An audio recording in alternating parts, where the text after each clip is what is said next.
Hello guys, welcome to module number 1.2 cam with knife edge follower and offset. Offset அப்படிங்கிறது nothing but ஒரு follower இருக்கு. அந்த followerங்கிறது ரோலராக இருக்கலாம், knife edgeஆ இருக்கலாம், flat edgeஆ இருக்கலாம். பட் அந்த edge axis of the cam, கேமோட நடுப்பகுதி சென்டர் ஆக்சிஸ் இருக்கு இல்லையா, அந்த ஆக்சிஸ் பக்கத்தில் இல்லாமல் கொஞ்சம் டிஸ்டன்ஸை தள்ளி இருக்குது அப்படின்னா அப்போ என்ன செய்ய முடியும் அப்படிங்கிறதுக்கான ஒரு ப்ராப்ளம் தான். ஸோ இந்த ப்ராப்ளத்தோட கொஸ்டினை படித்து முடிச்சதுக்கப்புறம் இந்த டீட்டெயில்ஸ் நம்ம என்னங்கிறத பார்க்கலாம்.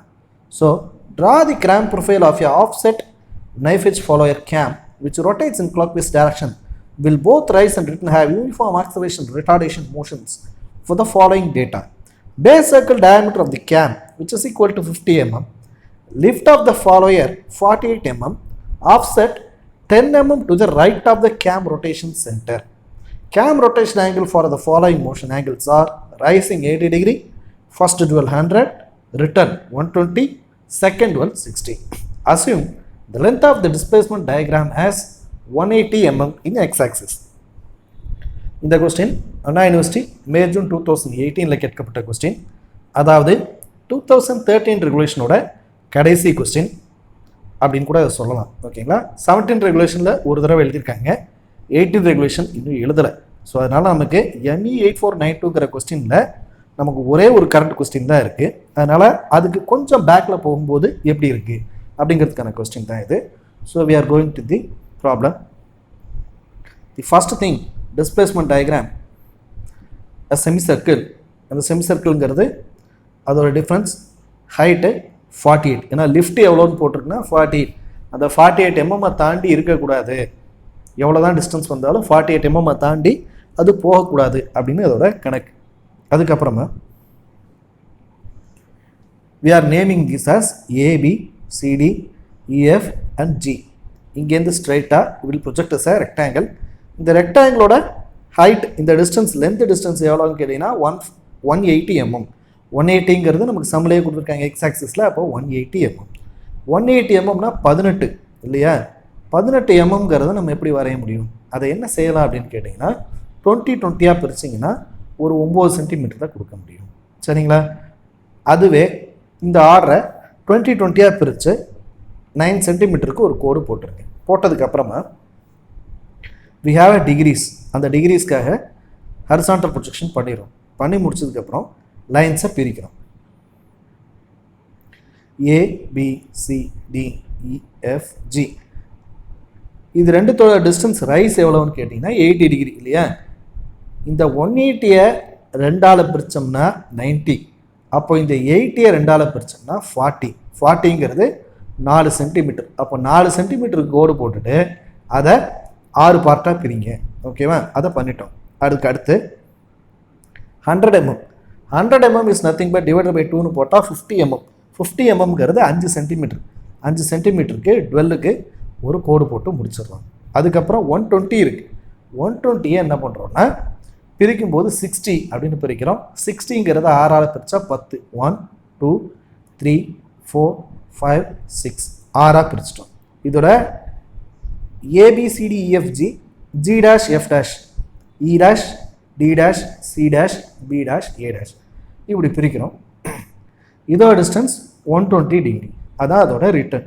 அப்போ மீதி எவ்வளோ இருக்கும், இங்கே 100, 80, 120 இது எல்லாம் போக மீதி இருக்கக்கூடியது ஆட்டோமேட்டிக்லி தட் இஸ் யுவர் 12. அதனால் நம்ம அதை கணக்கில் எடுக்க தேவையில்லை. இப்போ நம்ம என்ன செய்யணும்னா ஆஸ் யூஸ்வல் ஏவும் சந்திக்கக்கூடிய இடம் 1, லைக்வைஸ் பியும் சந்திக்கக்கூடிய இடம் 2, C and C ஜாயிண்ட் ஆகக்கூடிய இடம் 3, D and D ஜாயிண்ட் ஆகக்கூடிய 4, 5, 6, 7 7 பாயிண்ட்ஸ் வந்துருச்சா. இந்த 7 பாயிண்ட்ஸை 1 by 1ஆக ஜாயின் பண்ணுறோம். So we are joining. after that 12ங்கிறது straight line, that is your 7 dash. அதே போல் எஃப்பும் சந்திக்கக்கூடிய இடம் 6 dash, ஈயும் சந்திக்கக்கூடிய இடம் 5 dash, D and D சந்திக்கக்கூடிய இடம் 4 dash, C and C 3 dash, B and B 2 dash, A and A 1 dash. இதை 1 by 1ஆக ஃபாலோ பண்ணுறோம். இந்த டிஸ்டன்ஸை போட்டதுக்கப்புறம் 1 by 1ஆக அதை ஜாயின் பண்ணுறோம். So we are been joining our curve. இந்த கர்வுங்கிறது ரிட்டர்ன் ஸ்ட்ரோக் முடிச்சதுக்கப்புறமா டவுனுக்கு வந்து மறுபடியும் 12க்கு போகிற வரைக்கும் என்ன ஆகுதுன்னு கேட்டிங்கன்னா ஒரு ஸ்ட்ரெயிட் லைனாக மெயின்டைன் ஆகுது. ஸோ அதனால் டைரெக்டாக ஒரு லைன் மட்டும் போட்டு முடிச்சிடும். சரிங்களா? So this is your displacement diagram.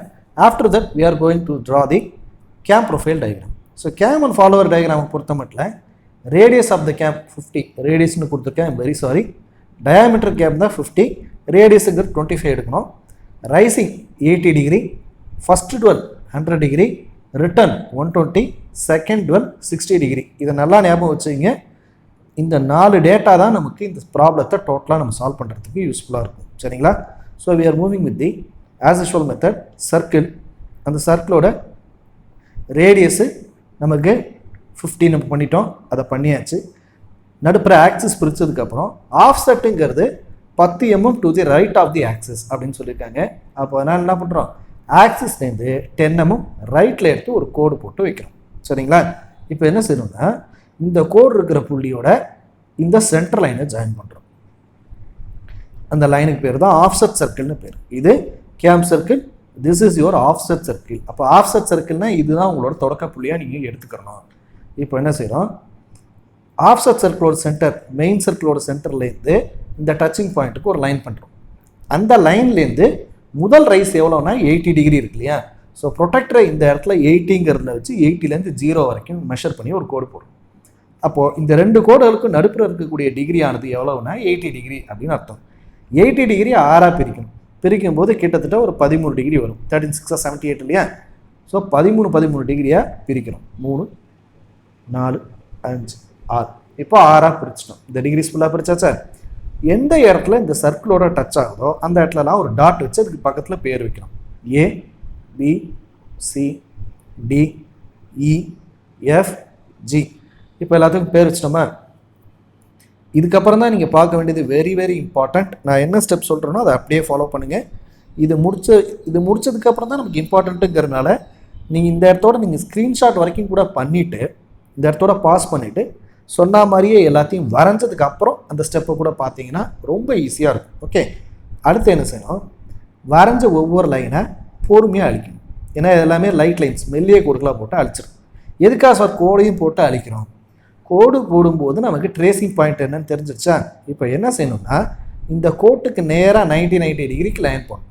ஏங்கிற பாயிண்ட் ஏற்கனவே 90 டிகிரிக்கு டான்ஜென்ஷியல் லைன் இருக்குது. அதுவே பிக்கு போடும்போது இந்த மாதிரி இருக்கும். சி, அதாவது ப்ரொடெக்டரை இந்த பாயிண்டில் வச்சு 0லேருந்து 0 எவ்வளோ தூரம் போகுது அப்படிங்கிற அந்த பர்பண்டிகுலர் லைனை வரையணும். சரிங்களா? வரையும் போது we will get the parallel lines like this. So இந்த ஆரில் 90 டிகிரி லைன் ஒன்று வரையணும். இந்த ஆஃப்செட் ஆஃப் சர்க்கிள் இருக்கு இல்லையா, இங்கேருந்து இது வரைக்கும் எவ்வளோ தூரம் வருதோ அவ்வளோ தூரத்துக்கு நம்ம கரெக்டாக பேரலல் லைன், பர்பண்டிகுலர் லைனாக, டான்ஜென்ஷியல் லைனாக வரையணும். ஓகேவா? வரைஞ்சி முடிச்சாச்சு. இப்போ அடுத்து என்னன்னு கேட்டால், நம்ம ஏற்கனவே இந்த டிகிரி இது வரைக்கும் வரைஞ்சிருக்கோம் இல்லையா, இதுலேருந்து டுவெல்லிங்கோட டிகிரி எவ்வளோன்னா 100. இங்கே ஏற்கனவே ஒரு 10 டிகிரி இருக்குது. இந்த 90 + 10 = 100. அப்போ மூணாவது லைன் இங்கேருந்து 120, 90 ஏற்கனவே இருக்குது, 30ங்கிறது இந்த டிஸ்டன்ஸ் கிட்ட வரும், ஒரு 30 டிகிரி. ஓகேவா? ஸோ அந்த டிகிரியை இப்போ வரைகிறோம். That is your 1. ஏவும் 1ம் சேம். பிலேருந்து ஒரு ஆர்க் எடுத்து பாயிண்ட் நம்பர் 2 மார்க் பண்ணுங்கள். சிலேருந்து ஒரு ஆர்க் எடுத்து 3, டிலேருந்து ஒரு மார்க் எடுக்கிறோம், தட் இஸ் 4. இதெல்லாம் எதுங்கிறது நான் உங்களுக்கு மறுபடியும் சொல்ல தேவையில்லை. டிஸ்பிளேஸ்மெண்ட் டயக்ராமில் இருக்கிற டிஸ்டன்ஸ் வர அப்படியே காம்பஸால் எடுத்து என்ன பண்ணலாம், ஆர்க் எடுக்கணும். இலேருந்து வரக்கூடியது 5, எஃப்லேருந்து வரக்கூடியது 6, ஜிலேருந்து வரக்கூடியது 7. இது டவுட்டாக இருந்துச்சுன்னா பழைய வீடியோ ஒரு தடவை பாருங்கள், அதையும் இதையும் கம்பேர் பண்ணிங்கன்னா உங்களுக்கு புரியும். ஆஃப்டர் தட் இந்த பாயிண்ட்லேருந்து இங்கே 90 வரைக்கும் இருக்கிறதுனால that is your 12. Third one return, இந்த இடத்துலேருந்து இந்த பாயிண்ட் வரைக்கும் நமக்கு இருக்கக்கூடிய டிகிரி 90, 90லேருந்து கொஞ்சம் டிஸ்டன்ஸ் வரும், தட் இஸ் யுவர் 1 2 3 4 5 6. ஆக மொத்தம் இந்த பாயிண்ட்லேருந்து இதோட எண்டிங் பாயிண்ட் வரைக்கும் 120 டிகிரி இருக்கும். அப்போ மீதி எவ்வளோ சார் இருக்கும்? மீதி எவ்வளோ தான் இருக்கும்னா 60 தான் இருக்கும். அதை நம்ம மெஷர் பண்ண வேண்டிய அவசியம் கிடையாது. இப்போ இந்த 6 லைன் பிரிச்சிட்டோமா? பிரித்ததுக்கப்புறம் ஆஸ் யூஷுவல் நேம் கொடுக்கணும். G', F', E', D', C', B' and then finally A'. கொடுத்து முடிச்சாச்சா? அதே ஸ்டெப்பை நம்ம திருப்பி ஃபாலோ பண்ணோம். கொஞ்சம் பொறுமையாக லிசன் பண்ணிங்கன்னா தான் இது உங்களுக்கு புரியும். 1 by 1 எல்லா லைனையும் அழிங்க. இப்படி அழிக்கும் போது நமக்கு அந்த பாயிண்ட்ஸ் மட்டும் பாக்கி இருக்கும். மீதி லைன்ஸ் எல்லாம் நம்ம அழித்து முடிச்சதுக்கப்புறமா பேரலல் லைன் இந்த ஆஃப்செட்டுக்கு ரைட் சைட்லேருந்து பார்க்கும்போது இது ஆஃப்செட், லெஃப்ட் சைட்லேருந்து பார்க்கும்போது இந்த பாயிண்ட் ஆஃப்செட். ஸோ அந்த பாயிண்ட்டை தேர்ந்தெடுத்துட்டு அதுலேருந்து 90 டிகிரி எடுங்க.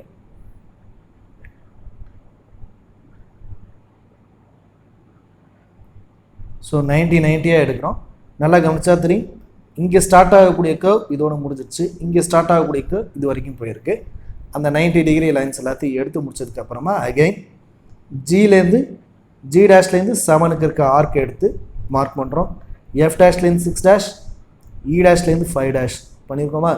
நெக்ஸ்ட்டு டி டேஷ்லேருந்து 4 dash, C dash to 3 dash, B dash to this one 2 dash and finally a டேஷும் 1 டேஷும் சேம். இப்போ இந்த லைன்ஸ் மட்டும் நமக்கு அழகாக கிடச்சிச்சா. ஸோ இதை 1 by 1 நம்ம ஜாயின் பண்ணுறோம். Joining as a curve. இந்த கர்வ் படி நம்ம 1 by 1 அந்த கார்க்ஸை மட்டும் ஜாயின் பண்ணோன்னா we will get the value of the cam. கம்ப்ளீட்டாக ஒரு கேம் ப்ரொஃபைலை இப்போ நம்ம வரைஞ்சாச்சு. அனிமேட் ரிவ்யூவில் வரைகிறதுனால என்னோட கன்வீனியன்ஸுக்கு ஒரு சில பாயிண்ட்ஸை நான் கொஞ்சம் அதிகமாகவோ கம்மியாகவோ பண்ணியிருப்பேன். நீங்கள் வரையும் போது ஒரு பர்ஃபெக்டான டயக்ராம் உங்களுக்கு கிடச்சிடும். ஸோ அதனால் கான்ஃபிடெண்ட்டாக நீங்கள் வரைங்க. ப்ரொசீஜர் சேம் தான், இதே ப்ரொசீஜர் படி நீங்கள் போயிடலாம். So no need to worry about that. So அதை கரெக்டாக ஃபார்வர்ட் பண்ணிக்கிங்க. மற்றபடி இதில் வேறு எந்த இஷ்யூஸுமே மோஸ்ட்லி இருக்காது. சரிங்களா? இது எல்லாம் முடிச்சதுக்கப்புறமா the follower is your knife edge follower இல்லையா. நைஃப் எட்ஜுங்கிறது ஒரு ட்ரையாங்கிள் மாதிரி முக்கோணம் மாதிரி இருக்கும். அதை ஸ்டார்டிங் பாயிண்டில் மட்டும் ஜஸ்ட்டு சும்மா ஒரு திக்காக வரைஞ்சி முடிச்சிட்டிங்கன்னா your problem is over. Okay, so this is how we have seen the cam profile with the offset. Okay வா, நம்ம முதல்ல பார்த்தது ரோலர் ஃபாலோயர் நார்மலாக பார்த்துட்டோம். அடுத்து பார்த்தது knife edge follower with offset பார்த்தோம். அதுக்கு அடுத்து ஃப்ளாட் ஃபுட் ஃபாலோயர்னு ஒன்று இருக்கும். அது ரொம்ப ரொம்ப ஈஸி. இது ரெண்டுத்தையும் நீங்கள் கரெக்டாக பார்த்துட்டிங்கன்னா ஃப்ளாட் ஃபுட் ஃபாலோயருங்கிறது it's not at all a problem. இது தவிர ஒரு சில கொஸ்டினில் இருக்கக்கூடிய ட்விஸ்ட்டுன்னு ஒன்று இருக்குது. அந்த ட்விஸ்ட்டு மட்டும் என்னங்கிறத பார்த்துட்டு நான் சால்வ் பண்ணித்தரேன். மோஸ்ட்லி கேம் ப்ரொஃபைலை பொறுத்த மட்டும் knife edge follower, roller follower ரெண்டுமே மேண்டேட்ரியாக வந்துடுது. ஏபியில் இது ரெண்டுமே வந்துடுது. ஸோ அதையும் தாண்டி உங்களுக்கு என்ன ப்ராப்ளம் இருக்குன்னா, கேம் ஃபாலோவரோட கடைசியாக இப்போ நம்ம ட்ரேஸ் பண்ணுறோம் இல்லையா, இந்த ட்ரேஸ் பண்ணப்பட்ட இந்த கேமில் ஒரு சில விஷயங்கள் இருக்குது. அதை டீப்பாக ஃபார்முலா மூலமாக கால்குலேட் பண்ணுறது தான் இந்த யூனிட்டோட செகண்ட் ஆஃப். அந்த ஃபார்முலாவை ஒரு தடவை படித்து புரிஞ்சுக்கிட்டிங்கன்னா இட் வில் பி ஈஸி. 13Aல எப்படியும் ஒரு கொஸ்டின், 13Bல ஒரு கொஸ்டின், ரெண்டுமே இதில் தான் வரும். உங்களோட லக்கு நிறையா கொஸ்டின் பேப்பரில் பார்த்தீங்கன்னா ஆஃப்செட்டே இல்லாமல் டைரக்ட் கொஸ்டின்ஸே வந்திருக்கு. ஸோ அதை திருப்பி நீங்கள் ரிப்பீட்டடாக ப்ராக்டிஸ் பண்ணிங்கன்னா it will be easy for you. So இந்த கொஸ்டின்ஸில் லாஸ்ட் பார்ட் சியை பொறுத்த மட்டும் a cam profile with detailed parts வரும், வித் டீடைல்டு ஃபார்முலாஸ் இருக்கும். அது இம்பார்ட்டண்ட்.